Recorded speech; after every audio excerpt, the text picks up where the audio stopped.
Family registration certificate ఎలా apply చేయాలి ఆన్లైన్లో ప్రాసెస్ చెప్పండి అని చెప్పి నాకు చాలా రిక్వెస్ట్లు అయితే వచ్చాయి. సో అందుకోసమే ఈ వీడియో అయితే చేస్తున్నాను. సో ఫ్యామిలీ రిజిస్ట్రేషన్ సర్టిఫికేట్ చాలా ఈజీగా మన ఫోన్ నుంచే మనం అప్లై అయితే చేసుకోవచ్చు. సో అది ఎలా అప్లై చేయాలన్నది నేను ఫుల్ ప్రాసెస్ అయితే చెప్తాను. So each and every step క్లియర్గా అయితే చూడండి. ఓకే, సో ముందు రీల్ని అయితే సేవ్ చేసుకోండి. దాని తర్వాత గూగుల్కి అయితే వెళ్ళండి. ఓకే, గూగుల్లో మీరు ఇక్కడ మీ సేవ 2.0 అని అయితే క్లిక్ చేయండి. ఓకే, క్లిక్ చేసిన తర్వాత మీకు ఇలాంటి ఇంటర్ఫేస్ అయితే ఓపెన్ అవుతుంది. సో ఇక్కడ మీ సేవ తెలంగాణ మీ సేవ అని కనిపిస్తుంది కదా.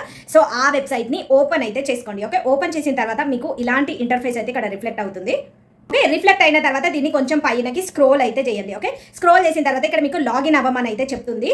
సో మీరు లాగిన్ అయితే అవ్వాల్సి ఉంటుంది.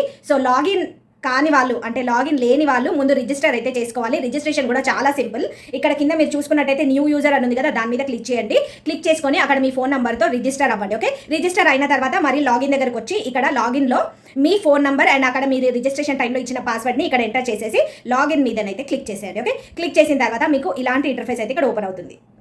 ఇక్కడ మీ రిజిస్టర్డ్ నంబర్కి ఒక ఓటీపీ అయితే వస్తుంది. ఆ ఓటీపీని ఇక్కడ ఎంటర్ అయితే చేయండి. ఎంటర్ చేసి అథెంటికేట్ మీద క్లిక్ అయితే చేసుకోండి. ఓకే, క్లిక్ చేసిన తర్వాత మీకు ఇలాంటి ఇంటర్ఫేస్ అయితే కనిపిస్తుంది అనమాట. ఓకే, ఇలాంటి ఇంటర్ఫేస్ కనిపిస్తుంది. ఇక్కడ మీరు ఏం చేయాలి, ఇక్కడ సర్టిఫికేట్స్ అన్న ఆప్షన్ అయితే కనిపిస్తుంది. దాని మీదనైతే క్లిక్ చేసుకోండి. క్లిక్ చేసిన తర్వాత మీకు ఇక్కడ రెవెన్యూ అన్న ఆప్షన్ అయితే కనిపిస్తుంది. దాని మీదనైతే క్లిక్ చేసుకోండి. క్లిక్ చేసిన తర్వాత మళ్ళీ మీకు ఇలాంటి ఇంటర్ఫేస్ అయితే ఓపెన్ అవుతుంది. ఇక్కడ సో మీకు ఇక్కడైతే తెలంగాణ ఫ్యామిలీ రిజిస్ట్రేషన్ సర్టిఫికేట్ అని కనిపిస్తుంది కదా, దాని మీదనైతే క్లిక్ చేసుకోండి. ఎంటర్ చేయాలి, లేకపోతే ఆధార్ కార్డ్ నెంబర్ అన్న ఎంటర్ చేయాలి. ఓకే, సో ఆధార్ కార్డ్ నెంబర్తో నేను ఎంటర్ అయితే చేస్తున్నాను. ఓకే, సో ఎంటర్ చేసిన తర్వాత గెట్ డీటెయిల్స్ ఉన్నాయి కదా, దాని మీదనైతే క్లిక్ చేసుకోండి. ఓకే, తర్వాత మీ కింద స్క్రోల్ చేసినట్టయితే మీ డీటెయిల్స్ అన్ని రిఫ్లెక్ట్ అవుతాయి అనమాట.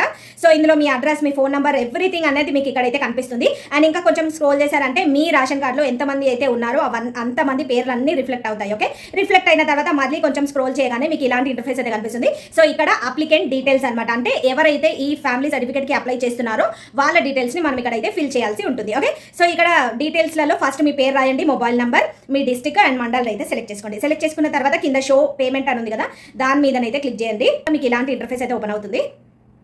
మళ్ళీ దీన్ని కింది వరకు స్క్రోల్ అయితే చేయండి. స్క్రోల్ చేసినాక మీకు ఇంకొక పేజ్ అయితే ఇక్కడ కనిపిస్తుంది అనమాట, రిసీవ్ పేమెంట్ అని చెప్పి. సో కింద కన్ఫర్మ్ పేమెంట్ మీద అయితే క్లిక్ చేసుకోండి. ఓకే, క్లిక్ చేసిన తర్వాత మీరు ఇక్కడ నుంచి ఎలా పేమెంట్ చేయాలనుకుంటున్నారో అది సెలెక్ట్ అయితే చేసుకోండి. సో యూపీఐ పేమెంట్ అయితే చేసేయండి ఇక్కడ. ఓకే, పేమెంట్ చేసిన తర్వాత మీకు ఇలాంటి రిసిప్ట్ అయితే వస్తుంది అనమాట. అలాంటి రిసిప్ట్ అయితే చూపిస్తుంది. సో మీరు ఇదైతే సేవ్ చేసుకొని పెట్టుకోవాలి. ఇందులో అప్లికేషన్ నెంబర్ ఉంటుంది. సో 2 days తర్వాత మీ సేవకి వెళ్ళి ఈ అప్లికేషన్ నెంబర్ చెప్పారు అని అంటే ప్రింట్ అన్నది తీసి మీకు సర్టిఫికేట్ అనేది మీకు ఇస్తారనమాట. ఓకే, సో ఇలా మనం ఆన్లైన్లో చాలా ఈజీగా అప్లై అయితే చేసుకోవచ్చు.